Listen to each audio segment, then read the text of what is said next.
आंतरिक संरचना से तात्पर्य पृथ्वी की भौतिक, रासायनिक एवं तापीय संरचना से है।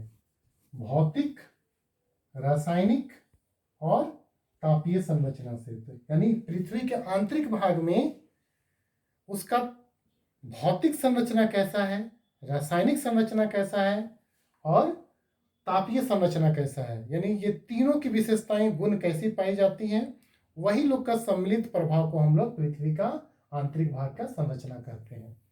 हम लोग देख सकते हैं कि उसके बाद लिखे कि इससे क्या पता चलता है कि उपरोक्त परिभाषा से स्पष्ट है कि पृथ्वी का जो आंतरिक भाग है वो विविधताओं से भरा हुआ है। ठीक है, विविधताओं से भरा हुआ है, जिसकी जानकारी हमें कैसे प्राप्त हुई, तो दो स्रोतों से। ठीक है, दो प्रकार के स्रोतों या साक्ष्यों से हमको प्राप्त हुआ। पहला स्रोत क्या है, प्रत्यक्ष स्रोत, और दूसरा स्रोत क्या है, अप्रत्यक्ष स्रोत। अब देखेंगे हम कि प्रत्यक्ष स्रोत में कौन है और अप्रत्यक्ष स्रोत में कौन कौन है। ठीक है, प्रत्यक्ष स्रोत कैसे स्रोत होते हैं, तो वैसे स्रोत जो हम प्रत्यक्ष रूप से देख पाते हैं। मान लो पृथ्वी के अंदर से कोई तत्व निकला, पदार्थ निकला, और उसको देख के हम बताते हैं कि हाँ, अपने आंखों से देखते हैं, प्रत्यक्ष रूप से देखते हैं। ठीक है ना, प्रत्यक्ष रूप से देखते हैं कि ये कौन सा पदार्थ है। ठीक है, दो प्रकार के स्रोत हैं। पहला स्रोत क्या बताए थे, प्रत्यक्ष स्रोत,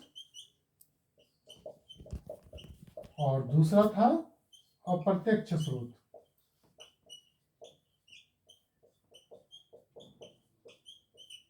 ठीक, प्रत्यक्ष स्रोत से तात्पर्य पृथ्वी के आंतरिक भाग की जानकारी देने वाले वैसे स्रोतों से है जो प्रत्यक्ष रूप से हमको बताता है कि हाँ, ये पृथ्वी के आंतरिक भाग से ये पदार्थ निकले हैं और ऐसे ऐसे तत्व पाए जाते हैं। ठीक है, जैसे जैसे खनन क्रिया, खनन क्रिया ये कैसा है, प्रत्यक्ष स्रोत है। उससे कुछ निकलता था, हमें पता चलता है। ज्वालामुखीता, वॉल्केनिज्म, यानी ज्वालामुखी, माइनिंग हो गया, ज्वालामुखी यानी वॉल्केनिज्म। ज्वालामुखी में क्या होता है, पृथ्वी के आंतरिक भाग से ही तत्व निकलते हैं बाहर, नहीं, आंतरिक भाग से मैग्मा के रूप में निकलते हैं और बाहर लावा के रूप में प्रस्फुटित हो जाते हैं। ठीक है, छोटा नागपुर का पठार उसका एक अच्छा अभिन्न हिस्सा है। तीसरा है उल्का पिंड, जो भी बताए हम आप लोगों को। उल्का पिंड ये भी बताते हैं कि पृथ्वी, क्योंकि उल्का पिंड पृथ्वी या ग्रह से संबंधित तत्व होते हैं, तो उसकी जानकारी भी बता देगी कि पृथ्वी का आंतरिक भाग का कैसा संरचना है। अगला जो अप्रत्यक्ष, नहीं सॉरी, उल्का पिंड में, प्रत्यक्ष में खनन क्रिया, ज्वालामुखी। ठीक है ना, ये मुख्य दो है। उल्का तो हाँ, ये भी आ जाएगा, प्रत्यक्ष में ही आ जाएगा, प्रत्यक्ष में ही आ जाएगा। ठीक ठीक ठीक, उल्का, उल्का पिंड। अप्रत्यक्ष स्रोत में कौन कौन से आएंगे, तो तापमान,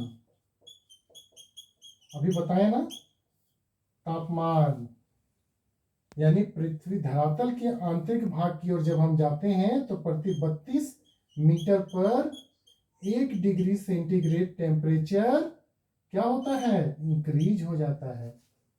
ठीक है, ये अप्रत्यक्ष रूप से हमको बताएगा। इसी के आधार पर हम क्या करेंगे, तो अनुमान लगाएंगे कितने अंदर में क्या, कितना गर्म होगा, कितना गर्म होगा, क्योंकि आंतरिक भाग में रेडियो एक्टिव मटेरियल्स पाए जाते हैं, विभिन्न प्रकार के मिनरल्स पाए जाते हैं। अगला है दबाव, प्रेशर, ये भी अप्रत्यक्ष स्रोत है। और तीसरा जो है, जो सर्वमान्य है अभी के दृष्टिकोण से, और वो है भूकंपीय तरंगें, भूकंपीय तरंगें। ठीक है।